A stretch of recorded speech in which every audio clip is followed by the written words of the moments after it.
Il y a des matins où l'on ouvre les yeux sans même y penser. Le souffle est là, le cœur bat, la journée commence. Tout semble automatique. Et pourtant, rien ne l'est.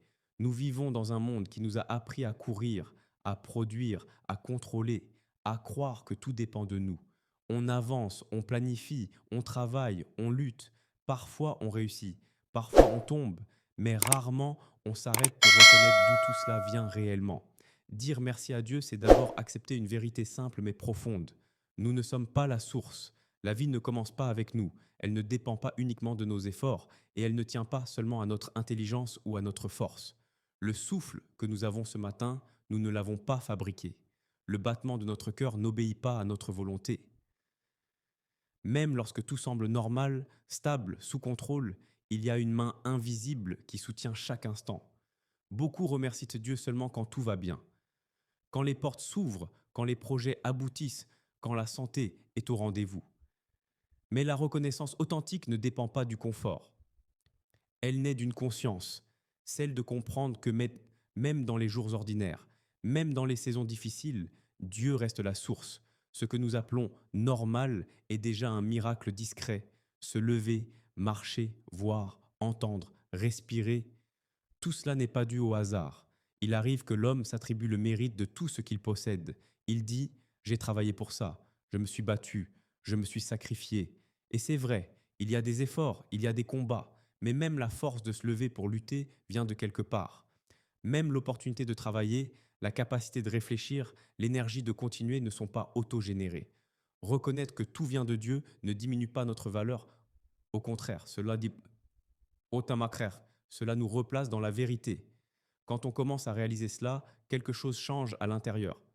Le regard devient plus humble, le cœur devient plus paisible, on cesse de tout porter seul.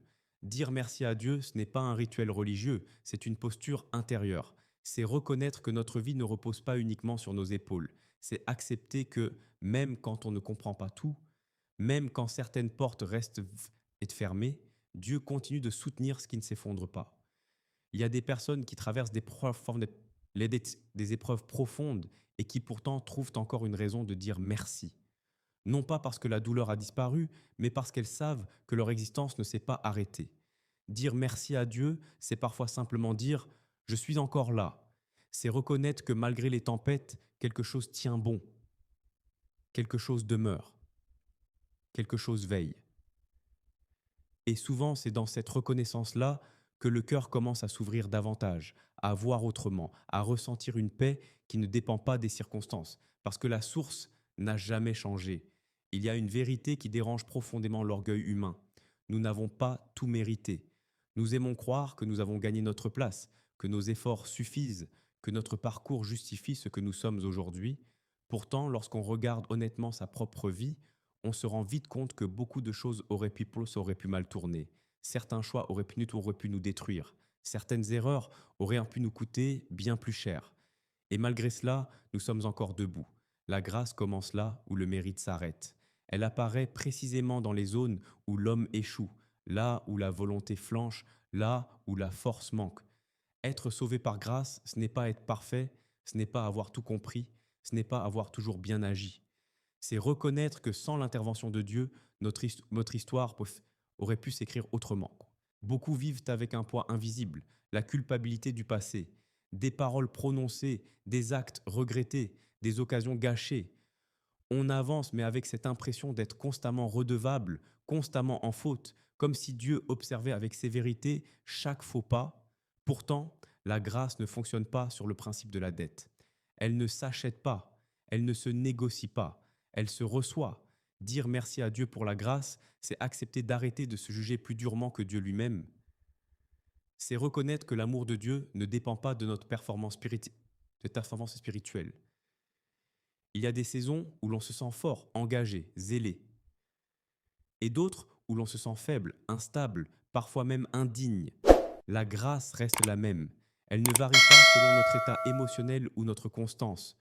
Beaucoup pensent qu'ils doivent aller mieux avant de s'approcher de Dieu, qu'ils doivent d'abord régler leurs problèmes, changer leurs habitudes, se purifier eux-mêmes. Mais la grâce agit à l'inverse. Elle accueille avant de transformer. Elle relève avant de corriger.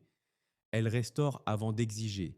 C'est cette grâce-là qui sauve, qui relève, qui redonne une identité là où il n'y avait que honte et confusion. Quand on comprend cela, la reconnaissance prend une autre dimension. On ne dit plus merci uniquement pour ce que Dieu donne, mais pour ce qu'il a déjà fait en profondeur. Pour les chaînes invisibles qui ont été brisées, pour les chemins qui ont été détournés, pour les portes fermées qui nous ont protégés sans que nous le sachions. La grâce rappelle aussi une chose essentielle. Nous ne sommes pas définis par notre pire moment. Nous ne sommes pas réduits à nos erreurs passées. Dieu ne nous regarde pas à travers le prisme de nos échecs, mais à travers la possibilité de ce que nous pouvons devenir. Et cette possibilité n'est pas fondée sur nos capacités, mais sur sa fidélité. Dire merci à Dieu pour la grâce, c'est reconnaître que notre présence aujourd'hui, notre souffle, notre espérance, notre foi, même fragile, sont déjà le fruit d'un amour qui nous a précédés, soutenus et relevés bien avant que nous en soyons conscients.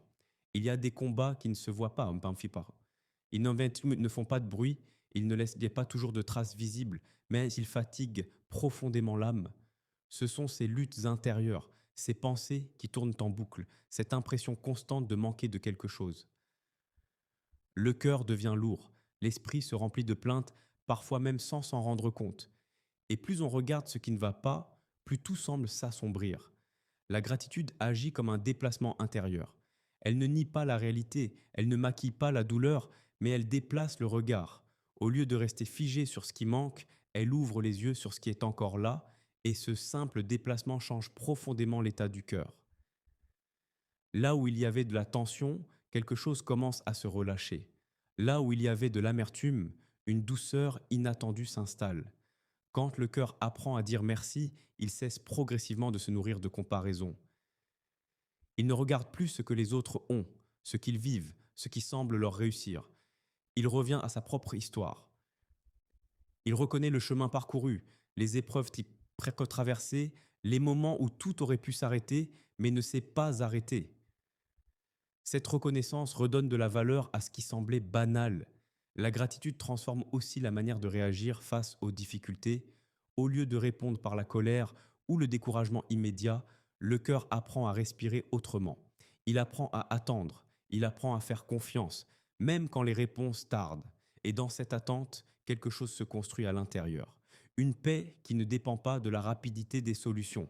Il y a des personnes qui portent beaucoup de blessures, mais dont le cœur reste étonnamment paisible, non pas parce que leur vie est facile, mais parce qu'elles ont appris à reconnaître la présence de Dieu au milieu de leur tempête.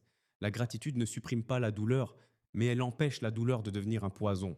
Elle empêche le cœur de se fermer complètement. Petit à petit, le langage intérieur change. Les pensées ne sont plus uniquement orientées vers le manque, la peur ou l'échec. Elles commencent à intégrer la reconnaissance, même fragile, même discrète, et ce nouveau langage intérieur façonne l'attitude extérieure. Les paroles deviennent plus douces, les réactions moins excessives, le regard plus bienveillant, envers soi-même comme envers les autres.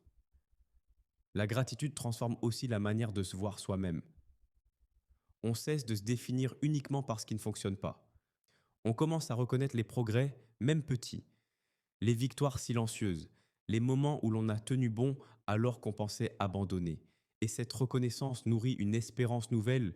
Un cœur reconnaissant n'est pas un cœur naïf, c'est un cœur conscient, conscient de la fragilité de la vie, mais aussi conscient de ce qui le soutient.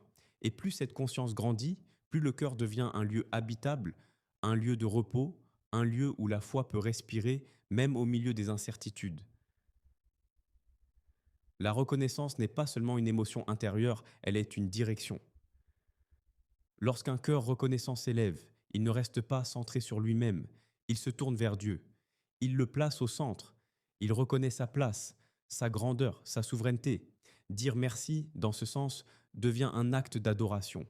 Ce n'est plus seulement reconnaître ce que Dieu fait, mais honorer qui il est. Glorifier Dieu par la reconnaissance, c'est choisir de ne pas réduire Dieu à un distributeur de bénédictions. C'est refuser une relation basée uniquement sur les demandes, les attentes, les résultats visibles. La reconnaissance proclame que Dieu est digne d'être honoré, même lorsque les réponses tardent, même lorsque les chemins semblent sur le flou.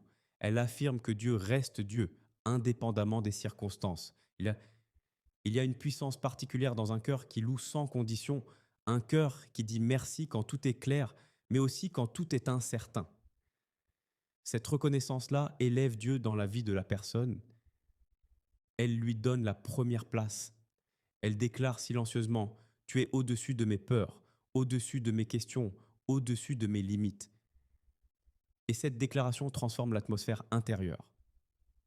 Quand la reconnaissance devient une habitude, elle change la manière de parler de Dieu. On ne parle plus de lui uniquement dans l'urgence ou la détresse. On parle de lui avec respect, avec amour, avec révérence. Le cœur reconnaissant apprend à se taire parfois, à contempler, à laisser Dieu être Dieu sans chercher à tout expliquer ou contrôler.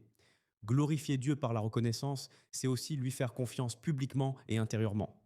C'est affirmer que sa fidélité ne dépend pas de nos émotions fluctuantes. Même dans le silence, même dans l'attente, la reconnaissance continue de s'élever.